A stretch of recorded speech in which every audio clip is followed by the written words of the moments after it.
네, 안녕하세요. 쿠다노트입니다.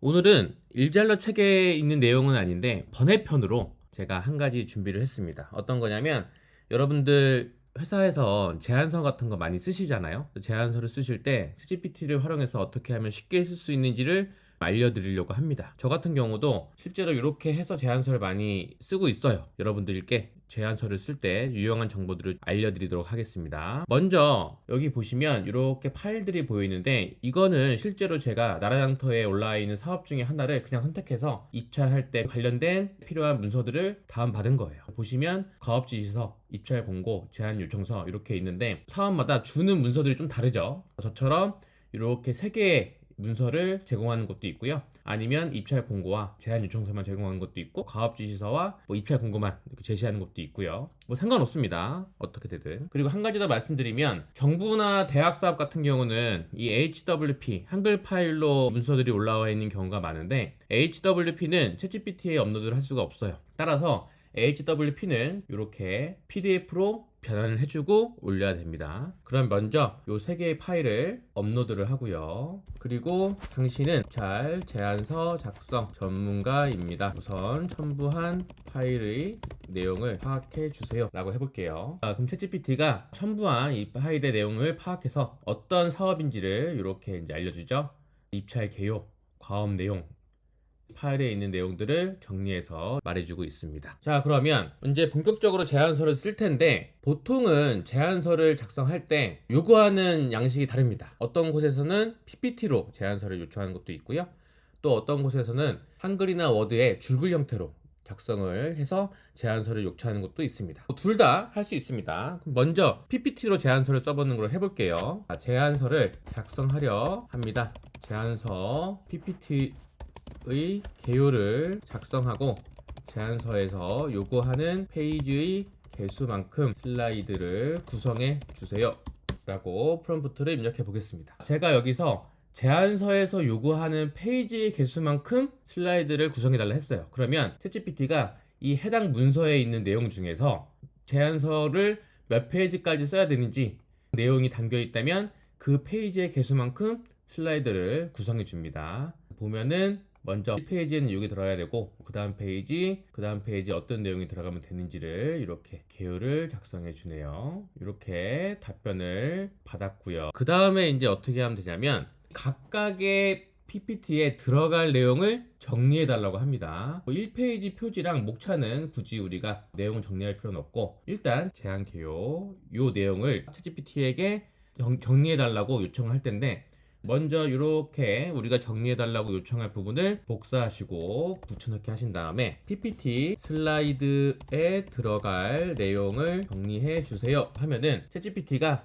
해당 부분에 슬라이드에 들어갈 내용을 이런 식으로 정리를 합니다. 이 페이지에는 이런 내용이 들어가야 된다 라고 이야기를 해주죠. 그럼 이제 이걸 가지고 여러분들이 PPT 슬라이드를 만드시면 되는데 근데 우리가 PPT를 만들 때는 단순하게 텍스트만 있는 것보다는 뭔가 시각화해서 사람들에게 내가 전달할 내용을 좀 더 잘 전달할 수 있으면 더 좋겠죠? 그러면 예를 들어서 여기서 본 사업을 통해 해결하고자 하는 문제점 이 부분을 시각화해서 그림으로 뭔가 그려보고 싶다 하면은 이때 사용할 수 있는 좋은 툴이 하나 있습니다. 뭐냐면 냅킨 AI라고 불리는 툴이에요. 여러분들이 구글 들어가셔서 냅킨 AI라고 치시면 됩니다. 그리고 구글 계정으로 로그인이 가능하니까 로그인 하시고요. 어떻게 하면 되냐? 내가 시각화하고 싶은 부분을 이렇게 복사하고 냅킨 AI에 들어갑니다. 들어가서 여기 아무데나 이렇게 복사 붙여넣기를 하고요. 마우스로 드래그한 후 보시면 번개 표시를 클릭합니다. 그러면 무언가 생성이 되고 있는 걸 볼 수가 있을 거예요. 보시면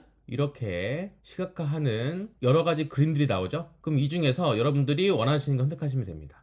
이거 괜찮은 것 같네요. 네, 그럼 이걸 한번 선택해 볼게요. 이거 선택하면은 아까 선택한 거에서 여러 가지 디자인들이 나오죠. 여기서도 여러분들이 마음에 드는 걸 선택하시고요. 선택하시면 이제 여기에 있는 텍스트도 수정할 수 있습니다. 문제점 해결 이런 식으로 텍스트를 여러분들이 원하시는 걸로 수정도 가능하고요. 그 다음에 볼드 처리나 아니면은 폰트를 바꾸거나 이렇게 텍스트와 관련된 것들도 여러분들이 수정이 가능합니다. 이거를 누르시면 이 그림을 이미지 파일로 다운받을 수가 있거든요. 그리고 백그라운드가 있게 할지 투명으로 할지 이런 것도 설정할 수가 있고요. 이렇게 원하시는 대로 설정하고 클립보드를 넣고 PPT에 붙여 넣으셔도 되고요. 아니면 다운을 받으셔도 됩니다. 이렇게 PPT에 들어갈 시각화 자료를 넥퀸 AI를 통해서 쉽게 만들 수가 있고요. 넥퀸 AI에 들어가 있는 이 시각화 자료를 기반으로 내가 직접 PPT에서 그림을 그려볼 수도 있겠죠. 그래서 그런 식으로 활용이 가능합니다. 그래서 이렇게 여러분들이 하나하나씩 챗GPT를 사용해서 PPT에 들어갈 내용도 채우고 필요한 시각화 자료도 만들고 하시면 훨씬 더 쉽게 제안서를 작성하실 수가 있습니다. 이번에는 줄글 형태로 작성을 해보도록 하겠습니다. 파일을 업로드하고 파일을 업로드했으면 당신은 입찰 제안서 작성 전문가입니다. 우선 첨부한 파일의 내용을 파악해 주세요 라고 프롬프트를 넣겠습니다. 그러면 마찬가지로 문서 내용에 대해서 챗GPT가 파악을 하고 있죠.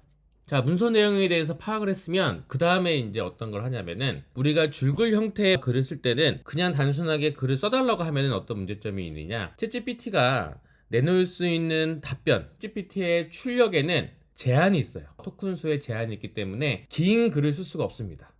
그럼 어떻게 하느냐, 먼저 목차를 작성해 달라고 해요. 그러면 제안서 본문을 작성하려고 합니다.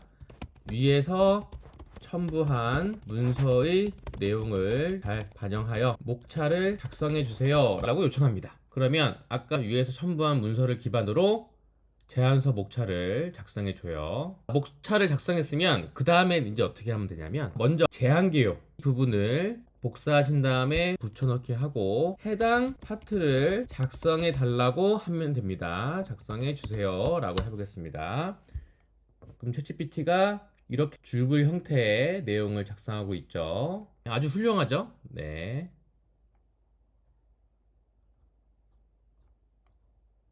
이렇게 작성을 해주고 있고요.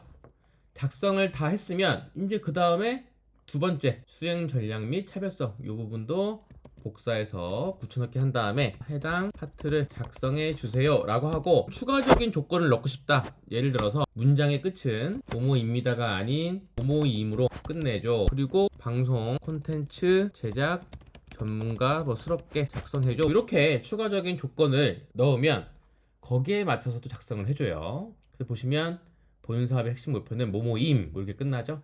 이렇게 여러분들이 줄글 형태로도 제안서를 쉽게 작성하실 수가 있습니다. 자, 그러면 하나씩 이제 3번부터 또 하면 되겠죠. 자, 이번에는 여러분들이 제안서 준비를 하시다 보면은 제안서에 있는 내용들이 워낙 많기 때문에 이 제안을 할 때 필요한 서류들이 뭐가 있지? 또는 입찰 기간이 언제까지였지? 이런 것들이 헷갈리실 때가 많아요. 그러다 보면은 일일이 문서를 찾아서 해당 내용이 어디 있는지 파악하고 그걸 체크를 해야 되잖아요. 귀찮잖아요. 그래서 그 수고를 좀 덜어드릴 수 있는 방법을 말씀드리겠습니다. 제안서에 있는 내용을 체크할 수 있는 챗봇을 만들어도 돼요. 그 GPS를 만들어도 되는데 오늘은 챗GPT에 있는 이 프로젝트라고 하는 기능을 써서 한번 해보도록 할게요. 먼저 챗GPT를 여시면 여기 프로젝트라고 보이시죠? 그럼 여기서 새 프로젝트를 누르고 제안서 체크 챗봇이라고 그냥 할게요. 그럼 프로젝트를 만들면 프로젝트는 이런 식으로 되어 있습니다. 그래서 보시면 여기다가 프롬프트를 넣을 수가 있고요. 그 다음에 파일 추가, 지침 추가가 있죠. 파일 추가를 누르고 아까 전에 입찰할 때 필요했던 그 문서들을 업로드를 하겠습니다. 그러면 이제 문서들이 업로드가 되고요. 업로드가 다 되었으면 여기에 파일 3개가 다 업로드됐다는 게 표시가 되죠. 그 다음에 지침 추가가 있는데 이거는 뭐냐면 여러분들이 이 챗봇이 동작하기 위해서 뭔가 지침 같은 걸 남겨주고 싶다 할 때 여기다가 추가해 주시면 됩니다. 오늘은 단순하게 하기 위해서 여기까지 하지는 않을게요. 그러면 여기 파일을 업로드하고 나서는 어떻게 할 수 있냐면 입찰 기간이 언제까지야?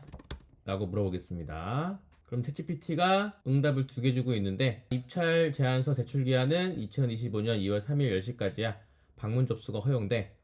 그 다음에 이렇게 답변해 주는 게 있네요. 여러분들이 원하시는 답변을 선택하시면 됩니다. 자, 그리고 입찰할 시 필요한 서류들 알려줘 라고 하면은 어떤 문서들이 있는지를 이렇게 알려주죠. 자, 근데 프로젝트가 편한 게 어떤 점에서 편하냐면 원래 기존의 챗GPT 같은 경우는 내가 이렇게 파일을 업로드하고 물어보고 나서 다시 입찰 관련된 그 스레드로 또 가고 싶으면 찾아야 됩니다. 근데 프로젝트는 그럴 필요 없이 다시 이 프로젝트로 들어가서 여기서 또 질문을 하면 돼요. 그러면 우리가 파일을 굳이 매번 업로드 할 필요 없이 기존에 우리가 설정한 대로 바로 쓸 수가 있습니다. 입찰 시 주의할 점을 알려줘 라고 하면은 이런 것들을 이제 알려주고요. 제안서는 몇 페이지 작성해야 해?